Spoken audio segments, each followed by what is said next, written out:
गुरुर्ब्रह्मा गुरुर्विष्णुः गुरुर्देवो महेश्वरः गुरुर्साक्षात् परब्रह्म तस्मै श्री गुरवे नमः। ब्रह्मानन्दं परमसुखदं केवलं ज्ञानमूर्तिं द्वन्द्वातीतं गगनसदृशं तत्त्वमस्यादिलक्ष्यम् एकं नित्यं विमलमचलं सर्वधी साक्षिभूतं भावातीतं त्रिगुणरहितं सद्गुरुं तं नमामि।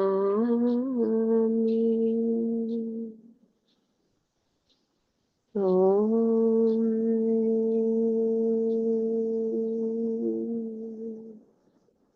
नमो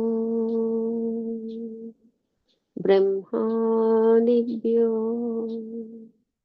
ब्रह्मविद्या सम्प्रदाय कर्तृभ्यो ऋषिभ्यो महाभ्यो नमो गुरुभ्यः। सर्वोपप्लवरहित प्रज्ञानघन प्रत्यगर्तो ब्रह्मैवाहमस्मि अहं पदार्थरहितः सदाशिवसमारम्भा व्यासशङ्करमध्यमा अस्मदाचार्यपर्यन्ता वन्दे गुरुपरम्परा।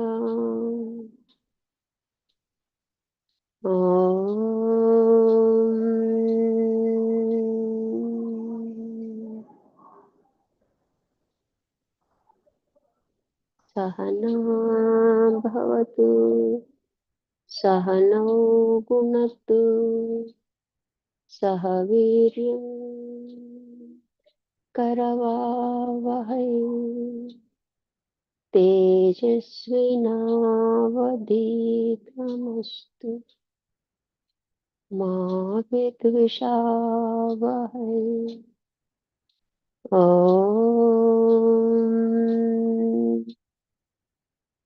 तत्सत्। ॐ शान्ति शान्ति शान्तिः। हरिः ओम्। श्रीगुरुभ्यो नमः। हरिः ओम्। హరి ఓం స్వామివారు అందరికీ హరి ఓం అమ్మ. ఈరోజు మనము బ్రహ్మ భ్రాంతి అందులో పంచభ్రమల నివృత్తి స్వామివారి బోధ మనం ఒకసారి మననం చేసుకుందాం అమ్మ. బ్రహ్మ భ్రాంతి చాలా కాలం నుంచి ఈ పదాలు మనం వింటూనే ఉంటాము. అయితే బ్రహ్మ భ్రాంతి రెండు ఒక్కటేనా వేరువేరా అంటే మనకేమనుకుంటాం, ఏ లిటిల్ బిట్ డిఫరెన్స్ అంటాం. పెద్ద భేదం ఏం లేదు, మనమే కన్ఫ్యూజ్ అయిపోయి ఒకసారి భ్రమపడ్డానని ఒకసారి భ్రాంతి చెందానని అనేస్తూ ఉంటాం. కరెక్ట్ గా మనకి స్పష్టంగా దాని భావం మనకి తెలియపోవటమే దానికి కారణం అన్నమాట. అయితే ఈరోజు మనం వాటిని స్పష్టంగా అవగాహన చేసుకుందాం. ఇక్కడ ఋభుగీతలో పంచబ్రహ్మ నివృత్తి అనేది అక్కడ అంటే ఇక్కడ ఈ బ్రహ్మలన్నీ కూడా జీవభావం పోగొట్టడం కోసం మనకి ఈ 5 బ్రహ్మల గురించి తెలుసుకోవడం జరిగిద్దనమాట. జీవుడికి భ్రమ ఉంటుందా? భ్రాంతి ఉంటుందా? అంటే భ్రమ అంటే ఏమిటో, భ్రాంతి అంటే ఏమిటో స్పష్టంగా తెలియాలన్నమాట. ఒకటి అజ్ఞానం వలన వస్తుంది. భ్రమ ఎలా వస్తుంది? మన అజ్ఞానం కారణంగా వస్తది. భ్రాంతి అంటే అవిద్య కారణంగా వస్తది. మళ్ళీ ఇక్కడ కూడా మనకి కన్‌ఫ్యూషనే. అజ్ఞానము, అవిద్య ఒకటి కాదా?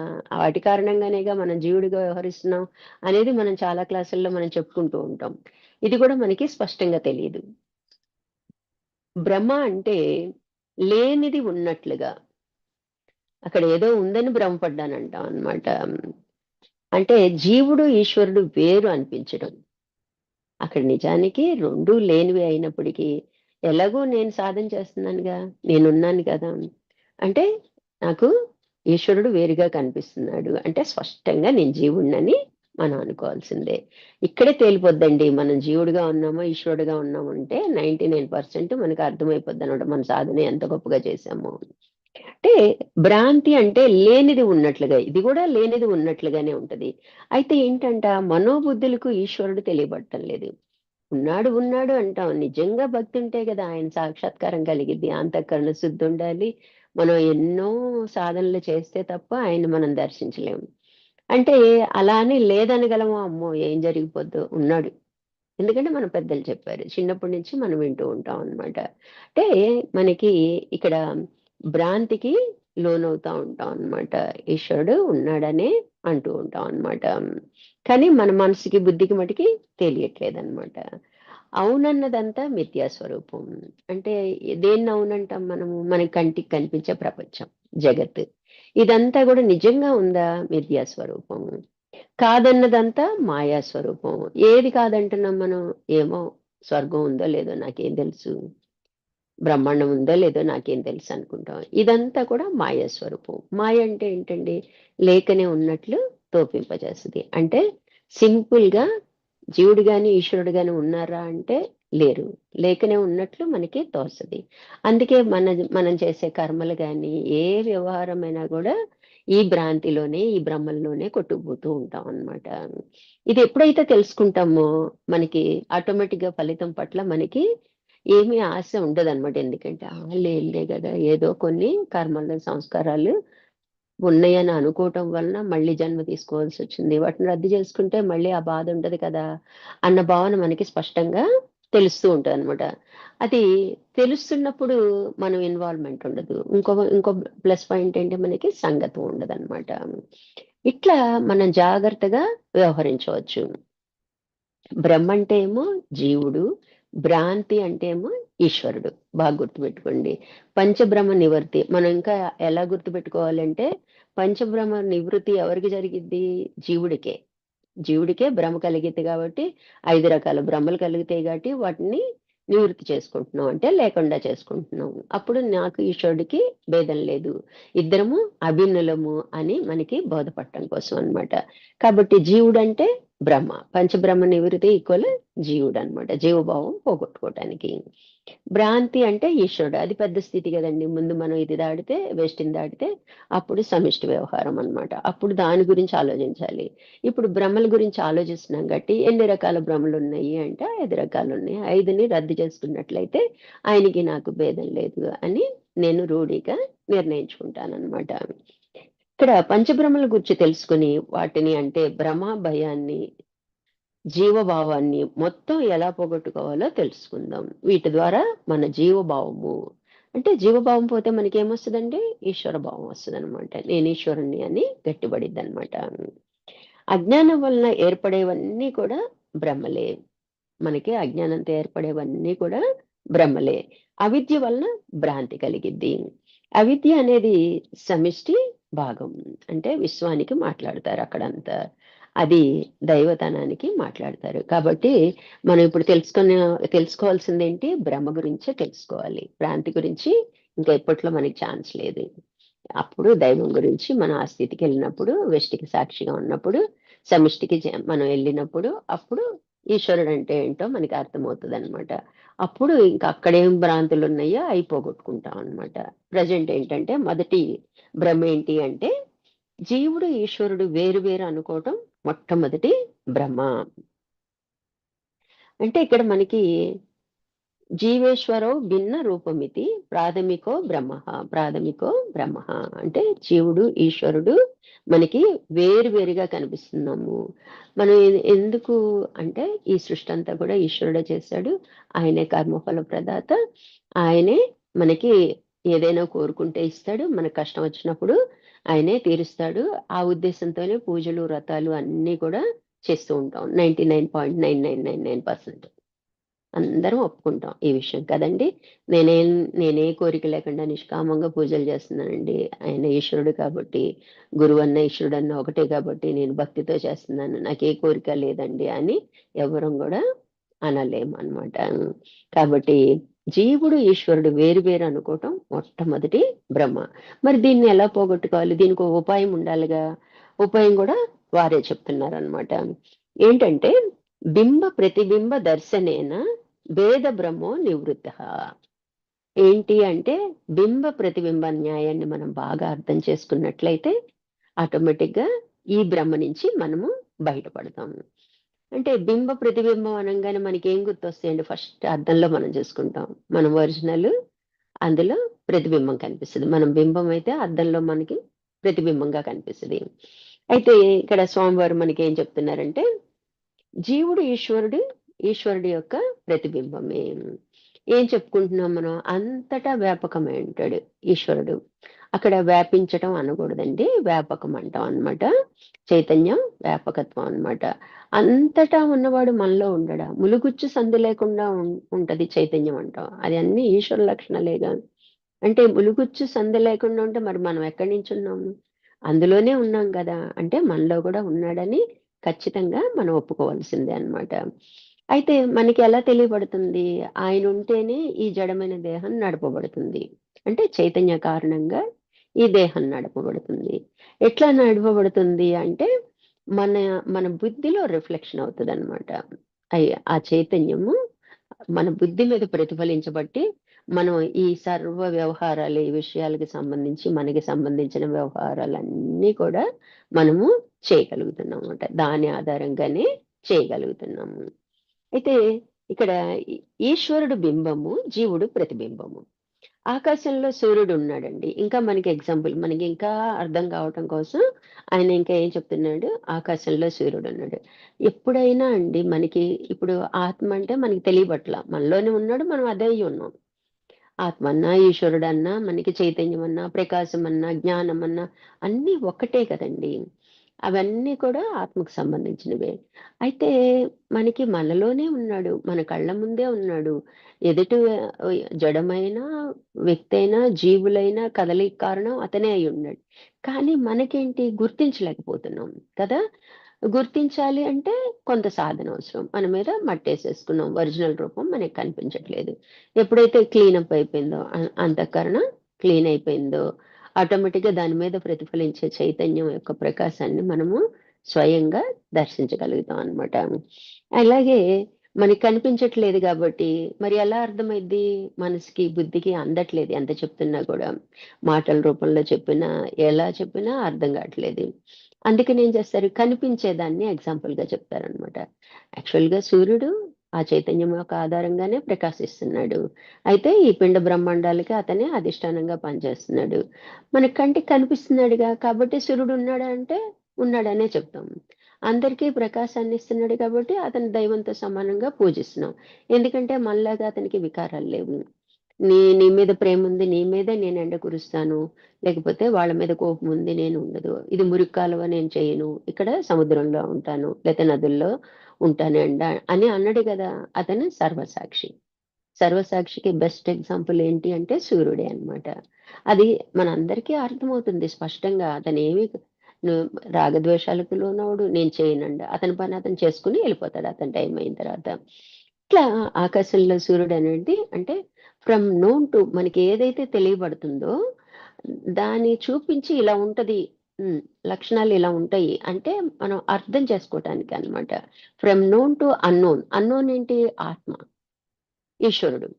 మనకి తెలిసేదాన్ని ఎగ్జాంపుల్‌గా చెప్తూ, మనకు అర్థమయ్యే రీతిలో చెప్తూ, నెమ్మదిగా దాని వైపుకి మనకి మళ్ళిస్తారనమాట. అర్థం చేసుకునేలాగా ప్రయత్నం చేస్తుంటారు. అనేక ఎగ్జాంపుల్స్‌తో మనల్ని అర్థం చేసుకుంటే, అంతే గదా! అన్న భావన మనకు కలిగింది అంటే, ఆటోమేటిక్‌గా మనము ఆ స్థితిలో ఉండిపోతాం అనమాట. యెస్ అంటే చాలనమాట.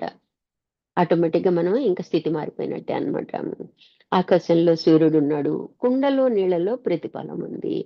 అయితే అక్కడ కుండలో నీళ్లు పెట్టున్నాయి. ఆ సూర్యుడేమొచ్చాడు నీళ్ళ మీద పడ్డాడు. అంటే ప్రకాశం కనిపిస్తది గదా! రిఫ్లెక్ట్ అవుతా ఉంటది గదా! ఆ సూర్యుడు ప్రతిబింబము అందులో పడతా ఉంటది. సూర్య ప్రతిబింబమే కదా అది. కుండలో ఉన్న ప్రతిబింబం ఎవరు?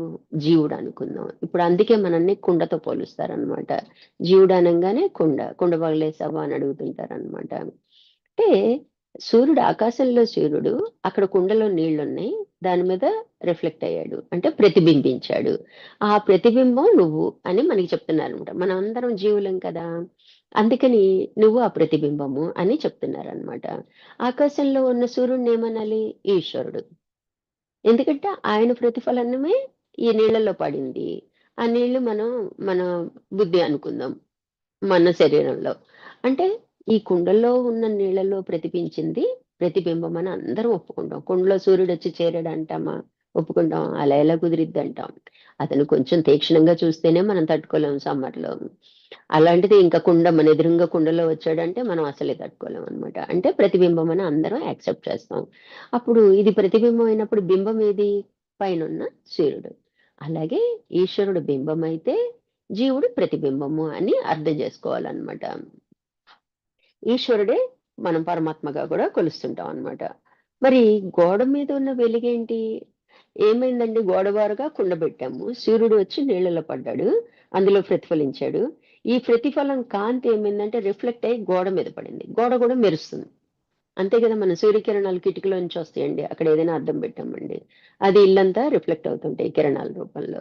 అంటే ఇక్కడ ఏం ఏం జరిగిందో చూడండి. సూర్యుడిని బింబంగా అనుకుంటే, ఆ సూర్యకాంతి వచ్చి కుండలో నీళ్ళ మీద పడింది, ప్రతిబింబించింది. ఆ ప్రతిబింబించిన ప్రకాశము పక్కనే ఉన్న గోడ మీద రిఫ్లెక్ట్ అయింది. అంటే ఈ ప్రతిబింబమే మళ్ళీ ప్రతిబింబించింది. అంటే ప్రతిబింబానికి ప్రతిబింబం గోడ అన్నమాట. ఈ గోడ మెరుస్తూ కనిపించింది. అంటే ఇక్కడ మనకి అర్థం ఏంటి ఇక్కడ? అదేంటి మనం అనుకుంటున్నాం, ఆ కనిపించేది జగత్ అన్నమాట. నువ్వే సత్యం కాదు. నువ్వే ప్రతిబింబము. నీ ప్రతిబింబానికి మళ్ళీ ప్రతిబింబం జగత్తు. ఎంతవరకు సత్యం అండి? మనం ఏం చేస్తాం? అంతా జగత్తుతోనే వ్యవహారం చేస్తుంటాం. అదే సత్యం అనుకుని జీవిస్తుంటాం. అదే బ్రహ్మ అన్నమాట. అట్లా కుండలో ఉన్న ప్రతిబింబం ఎక్కడ పడింది? మరలా గోడ మీద పడింది. గోడ కూడా వెలుగుతోందిగా అప్పుడు. గోడ మీద ఉన్న వెలుగు జగత్తు. స్పష్టంగా అర్థం చేసుకునే ప్రయత్నం చేయండి. ఈ ఫస్ట్ పాయింట్ మనకి బాగా అర్థమైందనుకోండి, యెస్ అన్నామనుకోండి, మిగతా 4 మనకు అవసరం రావన్నమాట.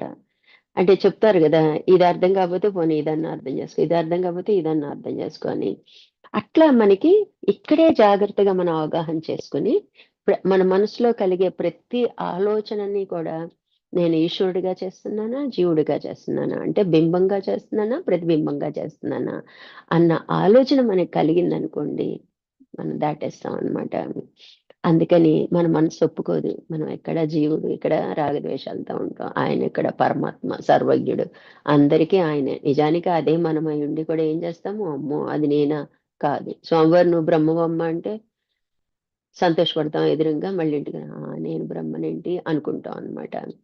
అట్లా మన ఆలోచన తీరు అలా బ్రహ్మకి లోన్ చేస్తుంటదనమాట. మనస్సనేది మాయన్న, మనసన్న ఒక్కటేనండి. అదే పెద్ద కారణం అనమాట మనం అజ్ఞానంలో పడిపోవటానికి, అవిద్యలో పడిపోవటానికి.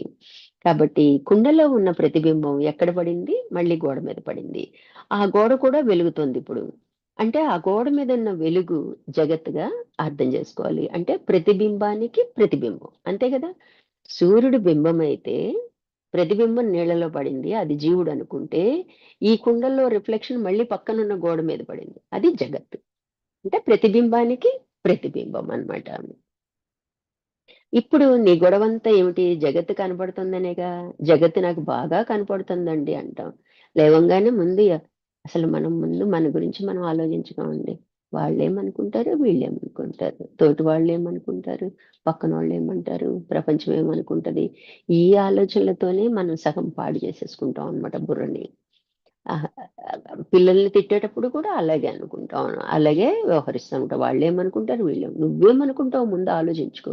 న్యాయం ధర్మం అప్పుడు స్పష్టంగా బోధపడుతుంది అనమాట. అప్పుడు నీకు కూడా తేడా అనిపిస్తే అప్పుడు దండించటమో లేదా కోపడటమో చెయ్యాలన్నమాట. ఇక్కడ చూడండి, ప్రపంచ కారణంగానే మనకి ఈ కష్టాలన్నీ వస్తాయని మనం భ్రమపడుతూ ఉంటాం అనమాట. నిజానికి ప్రపంచాన్ని నువ్వు ఎందుకు నమ్ముతున్నావు, అది నీ బింబానికి ప్రతిబింబం.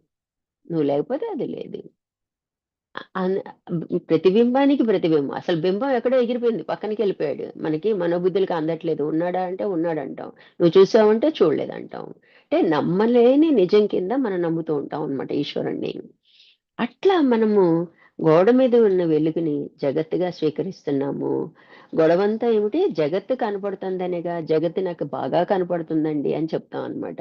జగత్తు ఎలా కనపడుతుంది, కుండలో సూర్యుడు ప్రతిబింబించటం వలన కనబడుతుందా, సూర్యుడు సరాసరి గోడ మీద పడటం వలన కనిపిస్తుందా? కానీ కాదు కదా. ఇక్కడ కుండలో పడ్డాక కుండలోని కాంతి రిఫ్లెక్ట్ అయ్యి గోడ మీద పడింది. సహజంగా మనకి ఇది వరకు బాత్రూమ్లన్నీ బయట ఉండేవి కదా, అప్పుడు స్పష్టంగా తెలిసేది. బకెట్లో నీళ్ళు అక్కడ పెట్టినప్పుడు సూర్యుడు వెలుగుపడి మళ్ళీ పక్కన గోడ మెరుస్తూ కనిపించేది అనమాట. ఇట్లా కుండలో ప్రతిబింబంలో కనబడుతుంది. కుండలో కనపడుతున్నటువంటి ప్రతిబింబాన్ని సరిగ్గా బింబ ప్రతిబింబ విశ్లేషణ కనుక చేసినట్లయితే ఏమైందప్పుడు మనకి ఆ బింబమే పరమాత్మ, బింబమే ఈశ్వరుడు అని తేలిపోతుంది అనమాట. ఇప్పుడు మనకి దానికి ఇంకా మన ప్రజెంట్ లో ఉన్నదన్నమాట. కుండలో ఉన్నటువంటి ప్రతిబింబము అంటే జీవుడు అసత్యమని, గోడ మీద ఉన్న ప్రతిబింబము జగత్తు, ప్రతిబింబానికి ప్రతిబింబం అని తెలిసింది. అంతే కదా. అంటే మనకి ఇక్కడ ఎలా అర్థం చేసుకోవాలి, సూర్యుడు నిజమండి. సూర్యుడి కుండలో పట్టం నిజమా, నిజంగా సూర్యుడా? కాదు కదా, అది రిఫ్లెక్షన్. అంటే ప్రతిబింబించాడు.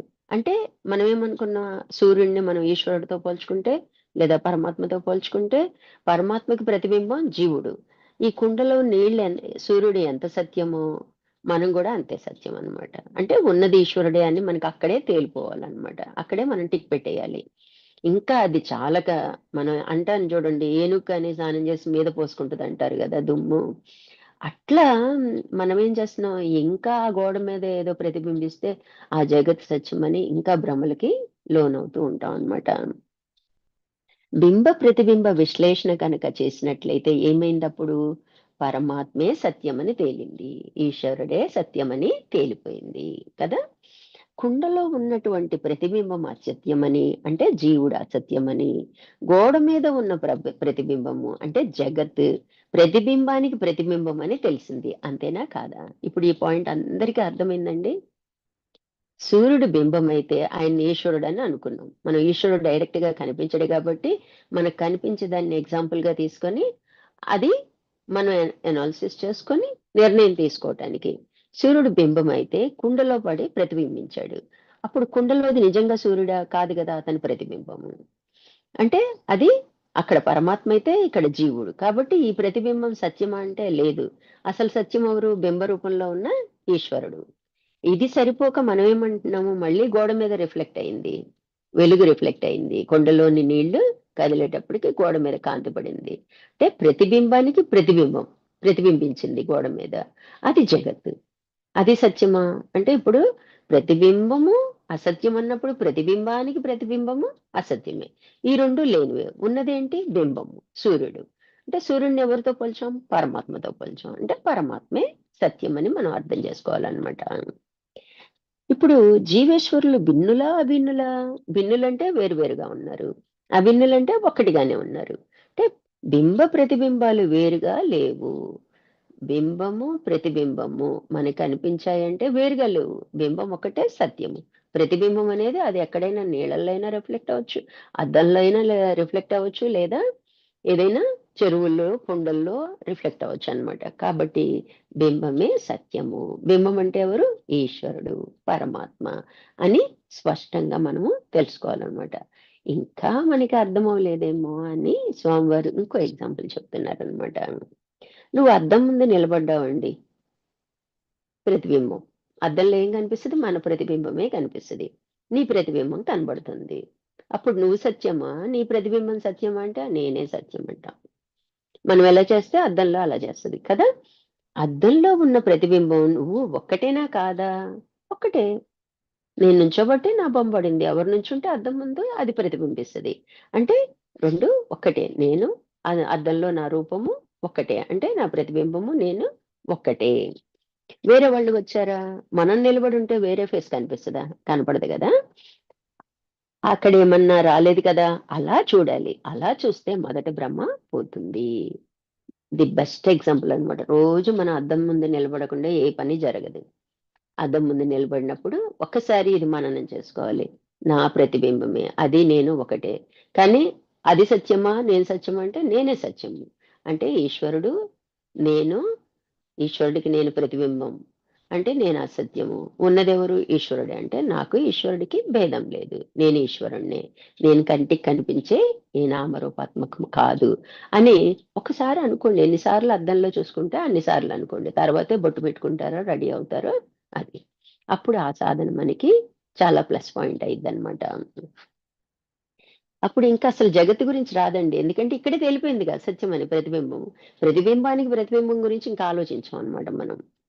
జీవుడు, ఈశ్వరుడు వేరే ఉన్నారని ఆలోచించడమే మొదటి బ్రహ్మ. అదే పెద్ద బ్రహ్మ అనమాట మనకి. నీ మనస్సు ఏదైనా సరే ఒక ఆలోచన చేసేటప్పుడు ఆలోచనకు ముందు దీన్ని పెట్టాలి. ఒక ఆలోచన రాగానే నేను జీవుడిగా ఆలోచిస్తున్నానా? ఈశ్వరుడిగా ఏదైనా డెసిషన్ మేకింగ్ వచ్చింది. వెంటనే నేను జీవుడిగా ఆలోచిస్తున్నానా?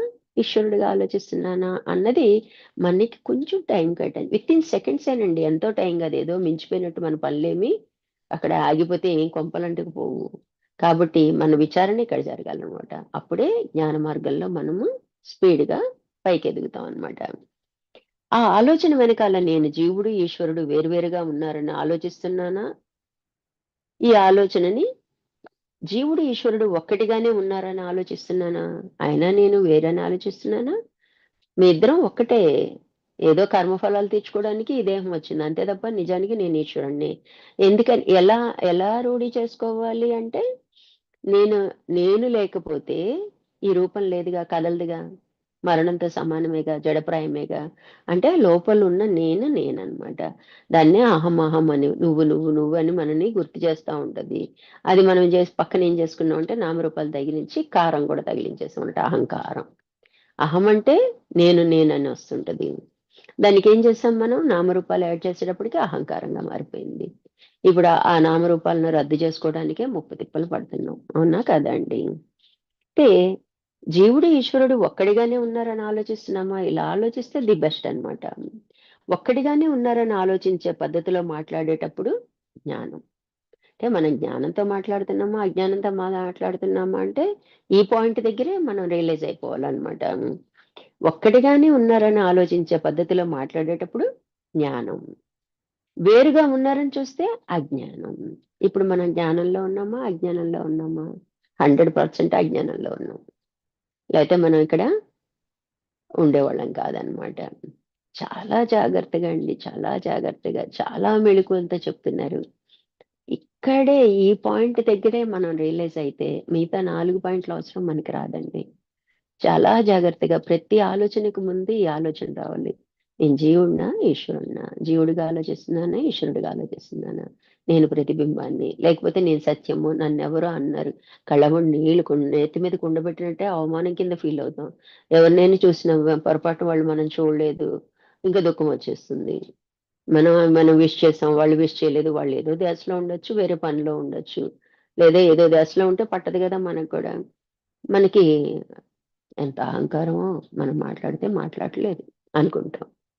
అదే పూర్తి జీవభావం అన్నమాట. ఈశ్వరుడికి అందరూ సమమే గదండీ! మాట్లాడినా, మాట్లాడకపోయినా అన్ని రూపాల్లో ఆయనున్నాడు. ఎవరి పని వాళ్ళు చేసుకు వెళ్ళిపోతున్నారు. ఇట్లా ప్రతి చోట ముందు మనల్ని సమర్థించుకోవడం వచ్చిందనుకోండి, పూర్తిగా దుఃఖరాహిత్యం వస్తదండి. సంపూర్ణ దుఃఖరాహిత్యమే ముక్తి. దాన్నే నిర్వాణము అంటాం అనమాట. అక్కడికెళ్ళిపోయామనుకోండి, ఇంక స్వామివారి చేతుల్లోకెళ్ళిపోయినట్టే అనమాట. మిగతాది ఆయన చూసుకుంటారు. అక్కడి దాకే మన సాధనండి. అక్కడికి రాలేకపోతున్నాం ఎవరొస్తారా అని ఎదురు చూస్తున్నారు స్వామివారు గూడా. ఆయన అంత తపన పడి ఎన్ని చెప్తారో చెప్పాల్సిందంతా అనేక రీతుల్లో, అనేక మార్గాలుగా, అనేకంగా చెప్తున్నారు. ఆయన గొంతు చించుకొని చెప్తున్నారు. చూడండి మనం మరి ఎలా ఉన్నామో మనమే రియలైజ్ అవ్వాలి, మనమే త్వరితం కావాలి, మనలో పట్టుదల పెరగాలి. దానివల్ల శ్రద్ధ పెరుగుద్ది. శ్రద్ధగా చేయటం వలన ప్రతి సెకండ్ మిస్ కానివ్వమనమాట. ఆ మిస్ కానివ్వకుండా ఉన్నప్పుడు మన సాధన స్పీడ్ వస్తుందన్నమాట. కాబట్టి మనం జాగ్రత్తగా ముందుకు వెళ్దామండి. ఈ శరీరం ఉండంగానే ముక్తులమవుదాం. మనసు ఏదైనా సరే ఒక ఆలోచన చేసేటప్పుడు ఈ ఆలోచనకు ముందు దీన్ని పెట్టాలి. ఈ ఆలోచన వెనకాల నేను జీవుడు, ఈశ్వరుడు వేరువేరుగా ఉన్నారని ఆలోచిస్తున్నానా? ఈ ఆలోచనని జీవుడు, ఈశ్వరుడు ఒక్కటిగానే ఉన్నారని ఆలోచిస్తున్నానా? ఒక్కటిగానే ఉన్నారని ఆలోచించే పద్ధతి మాట్లాడేటప్పుడు జ్ఞానం. ఆటోమేటిక్‌గా అప్పుడు సాత్వికం వచ్చేస్తది. మనం ప్రయత్నించి సత్వగుణం తెచ్చుకోక్కర్లేదనమాట. అదే ఈశ్వరుడైతే ఏం చేస్తాడు అని ప్రశ్నిస్తున్నాం. మనకేదో సమస్య తలెత్తింది. లేదా ఒక సమాధానం చెప్పాల్సొచ్చింది. ఆటోమేటిక్‌గా జ్ఞానంతో వ్యవహరిస్తాం. వేరుగా ఉన్నారని చూస్తే అజ్ఞానం. అంటే ఇంకా జీవభావంలో మనం కొట్టుకుపోతున్నామని అర్థం అనమాట. ఇట్లా బింబ ప్రతిబింబ న్యాయంతో మనము నేను వేరు, ఈశ్వరుడు వేరు అనే భ్రమ నుంచి మనం తప్పుకోవచ్చండి. ఇక్కడికి ఫస్ట్ పాయింట్ అండి. అర్థమైందా? ఇవాళ 2 పాయింట్లు చెప్పుకుందామండి. మళ్ళీ సోమవారం కుదరకపోవచ్చండి. రిలేటివ్స్ వస్తా అన్నారు. మంగళవారం చెప్పుకుందాం మిగతా అంతా. అయితే రెండో భ్రమ ఏంటి అంటే ఆత్మనిష్టం కర్తృగుణం వాస్తవం వా ద్వితీయకః. అంటే అన్నీ నాకే కర్తవ్యాలున్నాయి. అన్నీ నేనే చేస్తున్నాను. అన్నీ నావే. ఈ కర్తృత్వ భావమే మనల్ని ఇబ్బంది పెడుతుంది. మనం పూర్వ క్లాసుల్లో గూడా కర్తగా ఉండొద్దు. ఫలాపేక్ష పట్ల ఆశ ఉండొద్దు. భోక్తభావం ఉండొద్దు. ఆసక్తి ఉండొద్దు. మమత్వం ఉండొద్దు. అహంకారం ఉండొద్దు. ఇవన్నీ కూడా దీని చుట్టూనే తిరుగుతున్నాయండి. అయితే ఈ ఈ భ్రమని ఎలా నివృత్తి చేసుకోవాలంటే స్ఫటిక లోహిత దర్శనేన పారమార్థిక కర్తృత్వ బ్రహ్మో నివృత్తః. ఏంటంట రెండో ప్రశ్న, అన్నీ నాకే కర్తవ్యాలు ఉన్నాయి. అంతేనే కదా ఈ మాట అందరం ఒప్పుకుంటాం. అన్నీ నేనే చేయాలండి. ఇంట్లో ఎవ్వరికీ పట్టదు. నాదే బాధ్యత, నాదే కష్టం. నేనే బాధ్యతలన్నీ సక్రమంగా నిర్వహిస్తున్నాను అని మనము ఆలోచిస్తూ ఉంటాం అన్నమాట. మనకి హ్మ్. రజనీ అమ్మని అంతకుముందు ఉండేవాళ్ళమ్మ. ఆవిడ చెప్పారనమాట ఒకసారి. ఇంట్లో ఎవ్వరికీ పొదుపు లేదు. నేనే కోటికెళ్ళి 200, 300 రూపాయల చీరలే తెచ్చుకునేవాళ్ళట. అందరూ బోలెడు ఖర్చు పెట్టేస్తున్నారు. నాకే అంటే తనకే బాధ్యతుంది. మిగతా వాళ్ళకి లేదు అని అనిపిచ్చేదంట మనసుకి. తర్వాత ఇందులో బాగా రియలైజ్ అయ్యారు గదా! ఆవిడ ఎన్‌లైట్ అయ్యారు గదా! ఆవిడ ఓహ్! నా బుద్ధి అంతకన్నా వెళ్ళనివ్వట్లేదు. కొన్ని బుద్ధులకి కొన్ని పనులు చేయను. ఎంత గొప్పగా ఉన్నా ఏదో కింద దిగి ఆలోచిస్తుంటాం గదా! ఓహో! నా బుద్ధి పుట్టట్లేదనమాట అని గ్రహించారనమాట. అట్లాగే ఈ కర్తవ్యాలన్నీ నేనే చేస్తున్నానంటే ఏదో ముసలమ్మ కోడి తీసుకొచ్చి పల్లెటూరులో తన కోడి వల్లనే తెల్లవారుతుంది. ఆహ్, అలిగింది. ఎవరి మీద అలిగింది. నా కోడి లేకపోతే వీళ్ళకి తెలుస్తది. మెలుకువొస్తదా రాదా అని తీసుకెళ్ళిపోద్దంట పక్క ఊరికి. 10 రోజులు తీసుకెళ్ళిపోతుందంట. తీసుకెళ్ళిపోతే మళ్ళీ 10 రోజుల తర్వాత వస్తే ఎవరి పనులు వాళ్ళు యథావిధిగా నడుస్తున్నాయంట. ఆవిడేమనుకుంది ఆవిడ కోడి కుయ్యబట్టే తెల్లారింది ఊరికి అనుకుందంట. అలా ఉంటే మన కర్తవ్యాలు ఏ క్షణాన మనం పోతాము. మనం పోతే మిగతా అందరూ మనతో పాటు పోతారండి. ఎవరి జీవితాలు 4 రోజులు ఏడుస్తారు. ఎవరి జీవితాలు వాళ్ళు సాగిపోతా ఉంటాయి. అంటే మనమేమి బాధ్యులం కాదు. మనకేమి కర్తవ్యం లేదనమాట.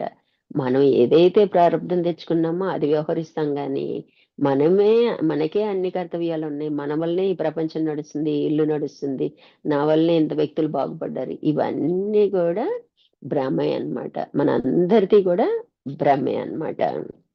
అట్లా మనకి జాగ్రత్తగా ఆలోచించాలన్నమాట. ఇక్కడ రెండో ప్రశ్నేంటి? అన్ని కర్తవ్యాలు నాకే. ఇవన్నీ నేనే కదా చేయాల్సింది. పుట్టాను, పెరిగాను, జీవించాలి. బాల్యం, యవ్వనం, కౌమారం, వృద్ధాప్యాలు అనేక రకాల సమస్యలు, కుటుంబ భారాలు, బాధ్యతలు అన్నీ నాకేనా? నీకా? ఎదుటి వాళ్ళని ఎవరినైనా తీసుకోమంటే మన కర్తవ్యాలు వాళ్ళు స్వీకరిస్తారా? అవి నా కర్తవ్యాన్ని చెయ్యాలే గాని అన్నీ నాకే అని కూర్చుంటే అవ్వదు కదా! అట్లా తీసుకుంటారా అంటే ఆ బాధ్యతల్ని తీసుకోరు గదా! ఎవరియి వాళ్ళకే ఉంటాయి. ఎవరి పని వాళ్ళే చేసుకుంటారనమాట. ఇంకెందుకు నువ్వు స్పెషల్‌గా నాకే అన్ని కర్తవ్యాలు అనుకోవటం. అది లోకం తీరు. ఆ కర్తవ్యం, ఆ కర్మ లేకపోతే ఈ దేహం ఉండదు. ఎప్పుడో పడిపోతుందనమాట. అందుకని ఇవన్నీ కూడా ఎవ్వరు తీసుకోరు కాబట్టి ఎవరిది వారే చేయాల్సిందే కదా! ఇదంతా నా కర్తవ్యమేనా? ఇదంతా నా కర్తవ్యమే అనుకోవటం పెద్ద భ్రమ అనమాట. నువ్వే ప్రతిబింబం రా బాబు అంటే, మళ్ళీ కొన్ని కర్తవ్యాలు ఆపాదించుకున్నావు. అక్కడ నేను ప్రతిబింబం అని మొదట మొదట భ్రమ దగ్గర మనం తెలుసుకోలేకపోవటం వలన, ఇప్పుడు రెండో స్టెప్‌కొచ్చేటప్పటికి అన్ని పనులు నావే. నాదే కర్తవ్యం అనుకుంటున్నాం అనమాట. అంటే ఈ దేహాన్ని ఇంకా స్థూలం చేస్తున్నాం. ఏదైనా ఒక విషయాన్ని పదే పదే అనుకుంటే అది స్థిరపడిద్దండి. అట్లా మన భావన అలా ఉండటం వలన స్థూలం ఏర్పడింది. మన ఆలోచనలు అలా ఉండటం వలన ఇంకా ఏయో కోరికలు, ఏయో అసంతృప్తులు, ఈ తీరనివి ఇంకా ఏవో సంస్కారాలు వాసనల రూపంలో మిగిలిపోయి వాటి కోసం మళ్ళీ మనం తెచ్చుకోవాల్సొస్తుందనమాట. ఈ కర్తవ్యాలనే ఓటి దగ్గరే భ్రమకు లోనవుతాననమాట. అయితే ఎలాగయ్యా? మొదటిది ఏం చెప్పారు? జీవుడు, ఈశ్వరుడు వేరై ఉన్నారని మనం పూజలు గట్రా అన్నీ చేస్తూ ఉంటాం. ఎందుకు అంటే, మనం కోరిన కోరికలల్లా ఆయన తీరుస్తాడు గాబట్టి, మనం పూజలు, వ్రతాలు చేస్తూ ఉంటాం అనమాట. కానీ, ఆ జీవుడు, ఈశ్వరుడు వేరుగా ఉన్నారన్నంత వరకు ఆ పూజలనేవి నడిపిస్తుంటాం. అలా చేస్తాం కర్మకాండ పరిధిలో. ఎక్కడికి దిగిపోయాము? కర్మల్లోకి దిగిపోయాం. జ్ఞానం నుంచి కర్మల్లోకి దిగిపోయామనమాట. జీవుడు, ఈశ్వరుడు ఒకటే అనే దశలో ఉండి ఆలోచన చేయటం ప్రారంభించు. ఇప్పుడు రెండవది ఏం చెప్తున్నారు? ఈ ప్రపంచమంతా కనబడుతుంది. నా కుటుంబం గూడా నాకు కనబడుతుంది. నా శరీరం కనబడుతుంది. నా కర్తవ్యాలు కనబడుతున్నాయి. నా బాధ్యతలు కనబడుతున్నాయి. అవన్నీ చెప్తున్నావు కదా! ఇదంతా గూడా భ్రమే. నీ కర్తవ్య కర్మలు మాత్రమే చెయ్యి అని కర్మయోగంలో ఎందుకు చెప్పారు అంటే, మనం పూర్తిగా జీవుడినని యాక్సెప్ట్ చేసాం గాబట్టి, ఈ కర్మలు, బాధ్యతలు, కర్తవ్యాలు అన్నీ మంచి పనులు, సత్కర్మలు చదువుకున్నాంగా బోలెడు కర్మల గురించి. అవన్నీ చేయాల్సిన అవసరం ఎందుకొచ్చింది అంటే, నేను ప్రతిబింబాన్ని, నేను జీవుడిని అని నేను యాక్సెప్ట్ చేశాను కాబట్టి అన్నమాట. రెండో బ్రహ్మ ఏమిటైంది? ఇదంతా నా కర్తవ్యం అనటం నీ రెండో బ్రహ్మ. ఎలా అంటే దానికి సమాధానం ఒక స్ఫటికానికి ఏదైనా రంగుందా అంటే లేదు. అది గాజు పట్టిక. ట్రాన్స్‌పరెన్స్‌గా ఉంటదనమాట. అయితే అద్దానికి రంగుందా? దానికి ఏది ఉండదనమాట. మనకి రంగు చెప్పలేమనమాట. దాని ముందు ఏది పెడితే అది రిఫ్లెక్ట్ అవుతా ఉంటది.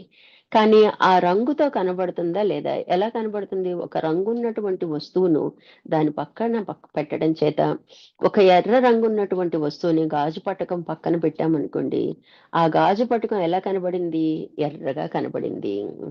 అంతేనా కాదా? ఒరిజినల్‌గా దానికేమన్నా రంగుందా? లేదు. అంటే మనం ఏది చూపిస్తే అది కనిపిస్తూ ఉంటదనమాట. కాబట్టి వస్తుతః నువ్వు ఈశ్వరుడివి అయినప్పటికీ నీకే కర్తవ్యము లేదు. నీవు జీవుడివని తలవగానే అన్ని కర్తవ్యాలు వచ్చేశాయి. ఈశ్వరుడు సృష్టి చేస్తాడు గదండీ! అతని కర్తవ్యం అది గదండీ! అంటే అతని కర్తవ్యం అనుకుని చేయడు. అవన్నీ ఆ భ్రాంతుల్లో నడుస్తుంటాయన్నమాట. ఒక జీవుడికే వికారాలండి. ఏదైనా ఆలోచించాడా? చేశాడా? అతన్ని మనం ఎందుకు లీలా విలాసం అంటాము? అవన్నీ కూడా నడుస్తుంటాయి. మన దగ్గరికొచ్చేటప్పటికే పట్టుబట్టి మనం ఆలోచనలు భావనే అన్నమాట. అందుకని మన భావనే నాకే కర్తవ్యాలు లేదు. జరగవలసింది ఏదైనా ఉంటే ఆయనే జరిపించుకుంటాడు అన్న భావంతో అహంకారాన్ని పక్కన పెట్టొచ్చన్నమాట. కాబట్టి జీవుడని తలవగానే అన్ని కర్తవ్యాలు మనకి వచ్చేసాయి. ఇప్పుడు మొదటి బ్రహ్మను ఆశ్రయించి రెండో బ్రహ్మ ఉందా? రెండో బ్రహ్మను ఆశ్రయించి మొదటి బ్రహ్మ ఉందా? అసలు మొదటి బ్రహ్మ దగ్గరే నేను ప్రతిబింబం అమ్మా, నేను ఈశ్వరుడిని అయ్యుండి జీవుడిగా ఫీల్ అవుతున్నాను అని ఒప్పుకున్నామనుకోండి, ఇప్పుడు కర్తవ్యాలు సాక్షిగా చూస్తాం అన్నమాట. అంటే మొదటి దాన్ని బట్టే రెండోదొచ్చింది.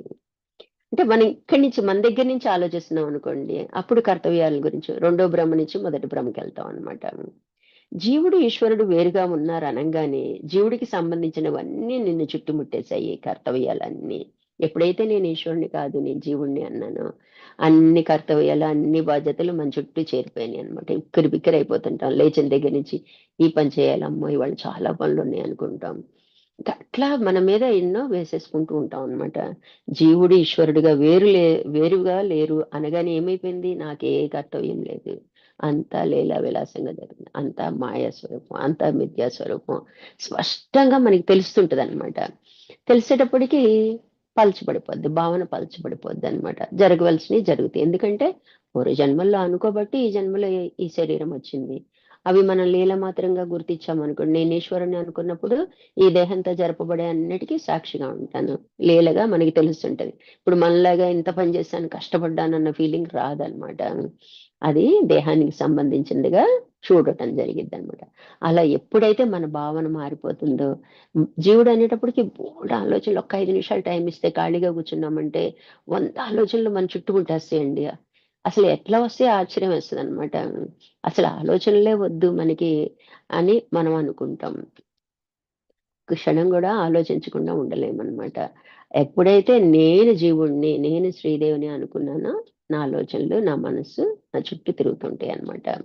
ఇది కేవలం ఎలా వచ్చింది? గాజు పట్టకం పక్కన ఎర్ర రంగు కాంతి కలిగినటువంటి దాన్ని పక్కన పెట్టడం వలన, ఆ ఎరుపు రంగు స్ఫటికానికి వచ్చింది. తప్ప ప్రస్తుతః స్ఫటికానికి ఏ కర్తవ్యం లేదని నిర్ణయమైంది. అది రెండవ భ్రమ. నిజానికి దానికి రూపమే లేదు. దాని పక్కన మనం ఎర్ర రంగు పెట్టడం వలన మందార పువ్వు పెట్టామండి. స్ఫటికలింగం, శివలింగం పెట్టామండి పూజకి. ఎదురుంగా మందార పువ్వు పెట్టాం. మనకెలా కనిపిస్తది? రెడ్‌గా కనిపిస్తది.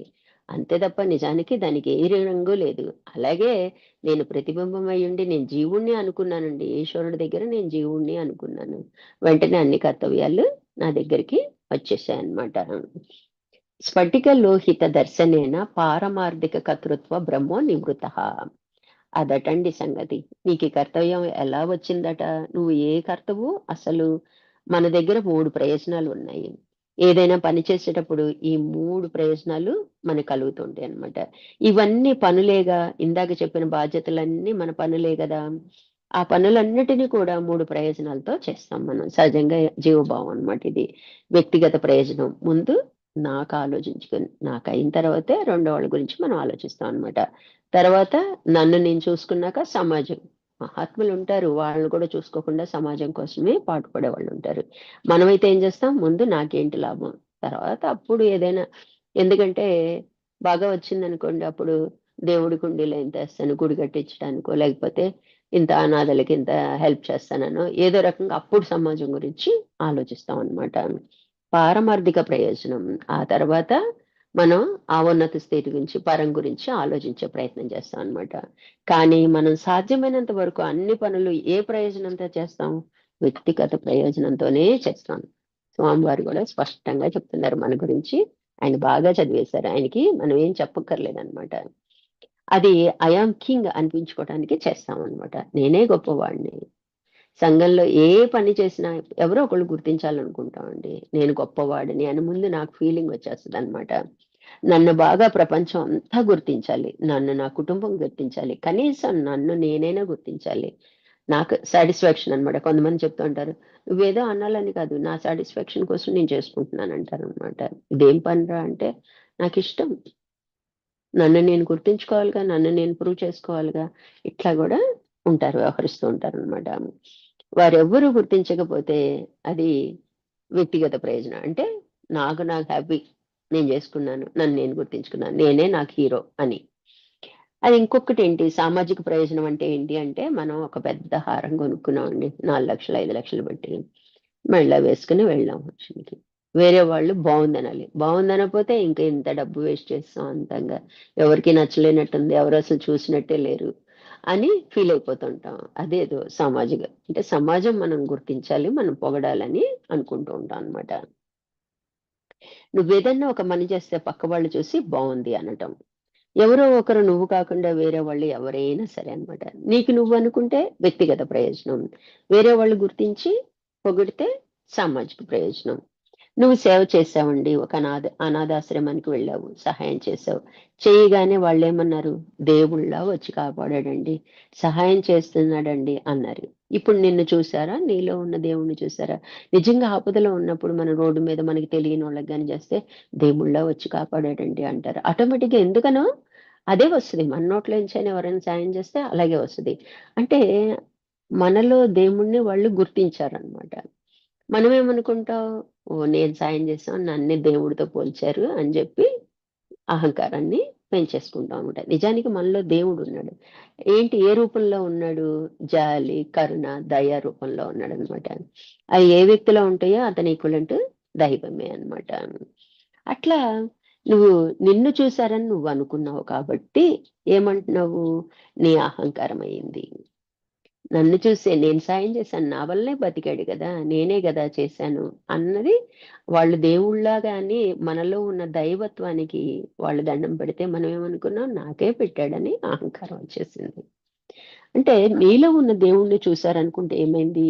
అక్కడ ఏ సమస్య లేదు.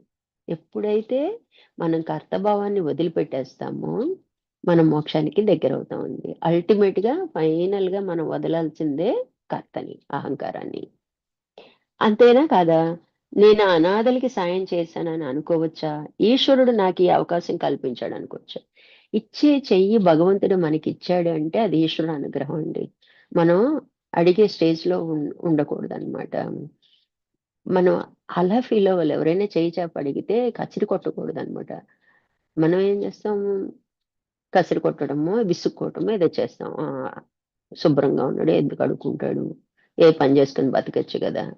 ఒకళ్ళకి చెయ్యి చాపి అడగాలంటే ఎంత అవమానమో మనకి తెలుసు.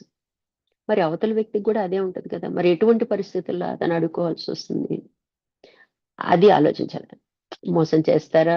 ఇలా ఇది కామన్ అయిపోయిందా? అది తర్వాత సంగతి. ముందు నీ ఎదురుంగా చేయి చాపి నిల్చున్న వాళ్ళకి ఎంతో కొంత ఇవ్వు. లేదా మర్యాదగా చెప్పు. ఉన్నాయనో, లేవనో చెప్పొచ్చనమాట. కసిరి కొట్టకూడదనమాట. ఊరికే ఎవరిని కసిరి కొట్టకూడదు. ఏదో ఒక రుణానుబంధం ఉంటేనే మన దగ్గరకొచ్చి నిలబడతారండి. అది మర్చిపోకండి మన సాధకులం. కాబట్టి అనాథలకి సాయం చేశానని అనుకోవచ్చా? ఈశ్వరుడు నాకు ఈ అవకాశం కల్పించాడని అనుకోవచ్చా? ఈశ్వరుడే నాకు అవకాశం కల్పించాడని అనుకుంటే మనం సాధకులం. కానీ మనమేమనుకున్నాం మన ఇంటికి వచ్చి, "భవతి భిక్షాందేహి" అనంగానే, "ఇప్పుడు చెయ్యి ఖాళీ లేదు పో" అందట ఒకావిడ. ఎందుకందంట? ఇప్పుడేమైపోయింది ఆవిడ? వచ్చిన వాడెవడు? మన వచ్చినవాడు ఈశ్వరుడే అని గుర్తించాలిగా. అందరిలో ఈశ్వరత్వం ఉంది కదా! ఇప్పుడు నేను అర్జెంట్‌గా ఇక్కడ లలితా సహస్రనామం చేసుకుంటుండే మధ్యలో వచ్చి అన్నం పెట్టమంటావా? సహస్రనామం ఆపి పో అవతలికి అందట. అంటే ఆ నామాల్లో మధ్యలో ఈవిడ ఈ దోషం ఉందన్నమాట. ఎంత తప్పో చూడండి. అది చదువుతున్నప్పుడన్నా సాత్వికత రావాలిగా. అప్పుడు కూడా రజోగుణమేనా? మరి మనం ఆలోచించాలండి. ఎవరో శబ్దం చేశారు. మనం చాలా కాన్సంట్రేట్‌గా చదువుతున్నాం. ఎంతో భక్తిగా చదువుతున్నాం. ఎవరో పెద్ద శబ్దం చేశారు. విసుక్కుంటామా? విసుక్కుంటాం ఖచ్చితంగా. ఇక్కడ చదువుకుంటుంటే దేవుడికి దండం పెట్టుకుంటే "నీ గోలేంటి పో" అంటారు. ఎంత తప్పో చూడండి ఇక్కడ మనకి చెప్తున్నారనమాట. అంటే మనం మనం ప్రవర్తనే, మన నడక, నడత మనల్ని ఈశ్వరత్వానికి, దివ్యత్వానికి తీసుకెళ్తది. ముందు జీవుడిగానే ఉంటాం. అందరం పుట్టడం జీవుడిగానే పుట్టాం. ఎప్పుడైతే తెలుసుకుంటామో మనలో పరివర్తన రావాలి. ఈ జీవ లక్షణాల నుంచి ఈశ్వర లక్షణానికి చేరుకోవాలి. ఎంతో కొంత. నీకెంత చేయగలవో అంత. కొంతమంది మాట సాయం జేస్తారు. కొంతమంది పనిలో సేవ సాయం జేస్తారు. డబ్బులున్నోళ్ళు డబ్బు సాయం జేస్తారు. అడిగారు అంటే వాళ్ళని దూషించొద్దు. చేయకపోయినా పర్వాలేదు. దూషించొద్దు. ఇప్పుడు నా పరిస్థితి లేదు. నా చేతుల్లో లేవు. ఏదో ఒకటి ఓ దండం పెట్టి పక్కకెళ్ళిపోండి. అంతే తప్ప వాడికి నేను దండం పెట్టేదేంటి అడుక్కునేవాడికి అని కాదు. మనం ఇవ్వలేకపోతున్నాం. ఈశ్వరుడు మనకు అవకాశం ఇచ్చాడు. నువ్వేదైనా సాయం చేయమని వ్యక్తిని పంపించాడు. ఈశ్వరుడే వచ్చాడు. సహజంగా ఈశ్వరుడే వచ్చాడనుకోవాలి ఎవరు సాయం చేసినా గూడా. ఈశ్వరుడికి మనం ఇవ్వకుండా ఉంటామండి. ఎన్ని వేలు, లక్షలు ఖర్చు పెడతారు మళ్ళీ పూజలకి, వాటికి. అది మరి సాధకులుగా మనం ఆలోచించాలండి. కేవలం మనము సత్సంగం అంటే ఆత్మ గురించి, బ్రహ్మ గురించి ఎన్నో రకాలుగా తెలుసుకుంటున్నాం. కొత్తగా ఇక్కడ సత్సంగంలో కూర్చొని తెలుసుకునేదేం లేదు. కానీ నిత్య జీవితంలో మనం వ్యవహరించేటప్పుడు మన పద్ధతి ఎలా మార్చుకోవాలి? సాధనకే ఇంపార్టెన్స్ ఇవ్వాలండి. మనం ఏది చెప్పినా, ఏది మాట్లాడుకున్నా సత్సంగ సభ్యులం అందరం కూడా ఇప్పుడు ఎన్నో ఆర్టికల్స్ వస్తున్నాయి మనకి.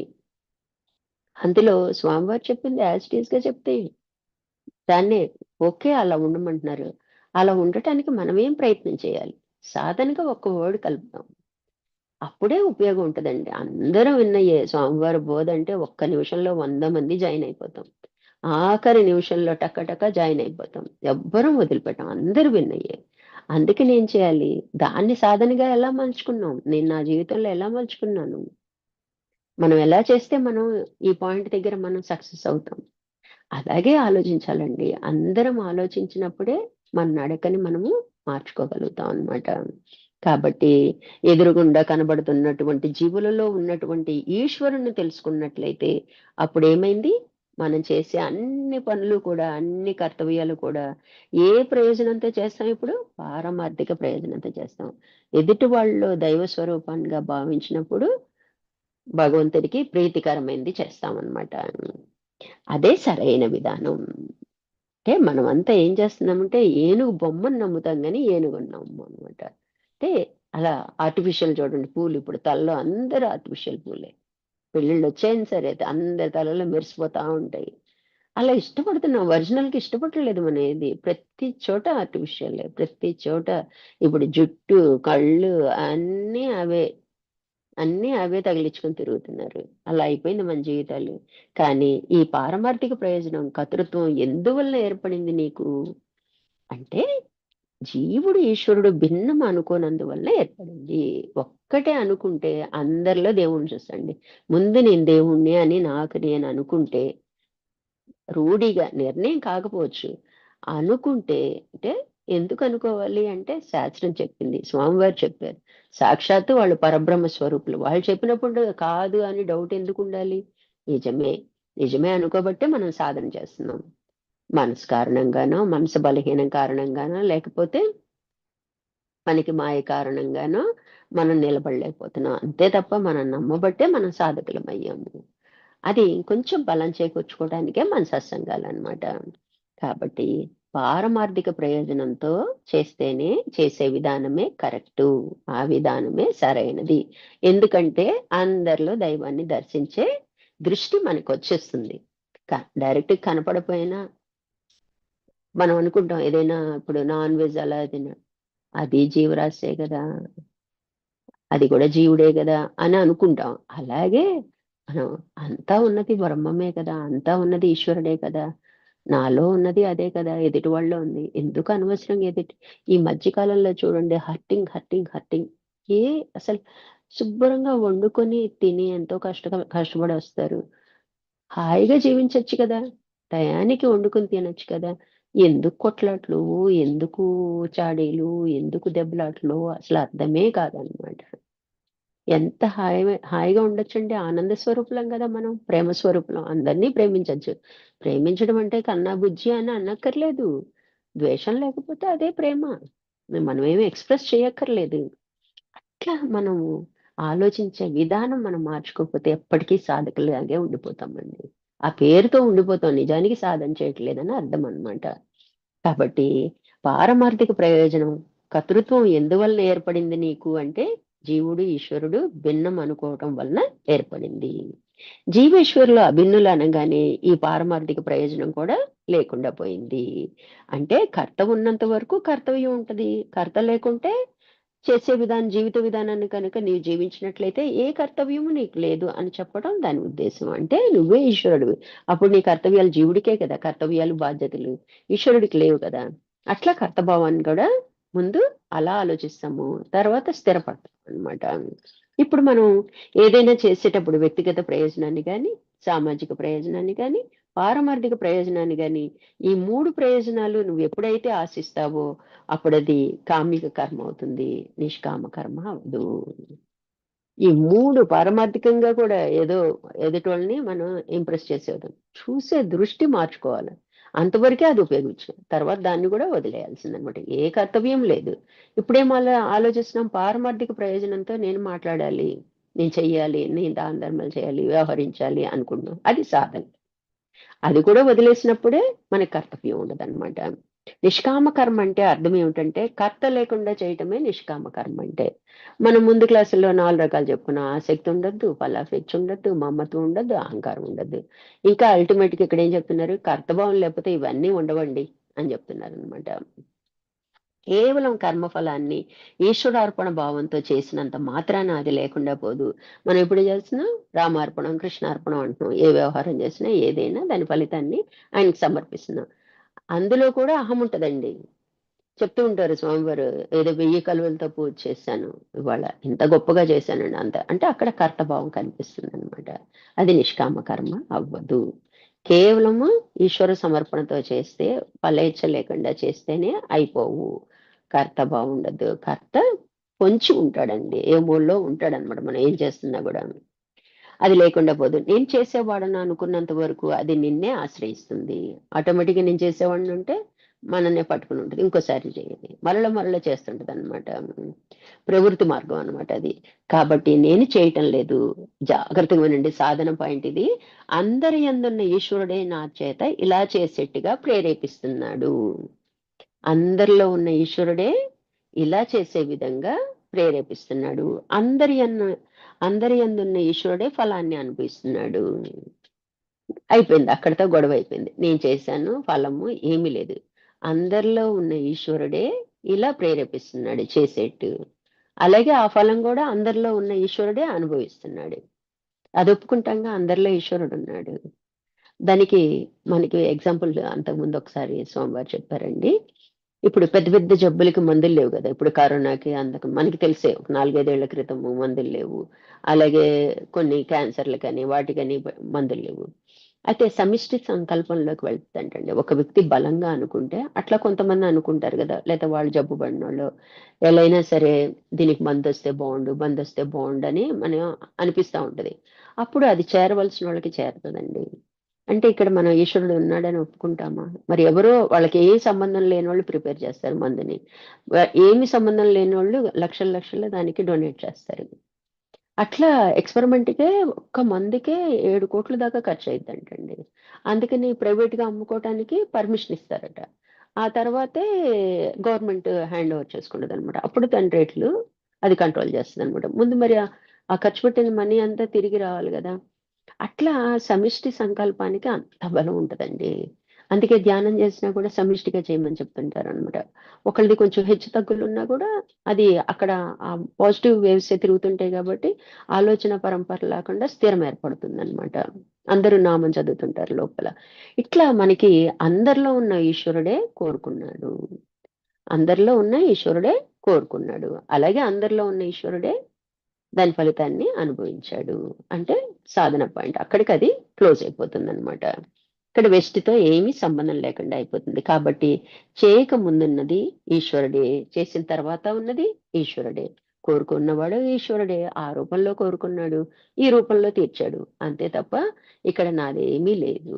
అంటే కోరుకోకముందు ఈశ్వరుడే ఉన్నాడు, ఫలితం వచ్చాక ఈశ్వరుడే ఉన్నాడు.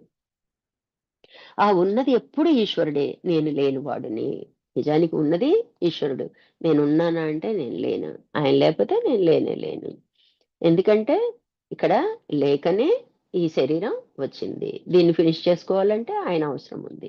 కాబట్టి ఆయన్నే గుర్తించి ఆయన ద్వారానే నేను పొందాలి అని జీవభావాన్ని ఎగరగొట్టే ప్రయత్నం చేయాలన్నమాట. ఎందుకని?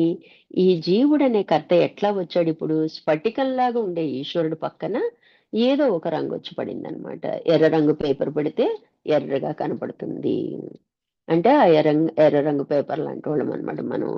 అలా కనపడుతున్న వాడే జీవుడు. ప్రస్తుతం స్ఫటికంగా ఉన్నటువంటి ఈశ్వరుడికి ఏ రంగు లేదు. మనమేమైంది, ఈ నామరూపాలు వచ్చి పడేటప్పటికి అక్కడ ఎర్ర రంగు పేపర్ వచ్చింది, లేదా మందార పువ్వు వచ్చింది. మనం ఏంటి, మనకి ఇక్కడికి వచ్చేటప్పటికి మనం నామరూపాలు వచ్చేసి జీవుల్లా కనిపిస్తున్నాము. నిజానికి మనం ఈశ్వరుడివే. ఏ డౌటు లేదు.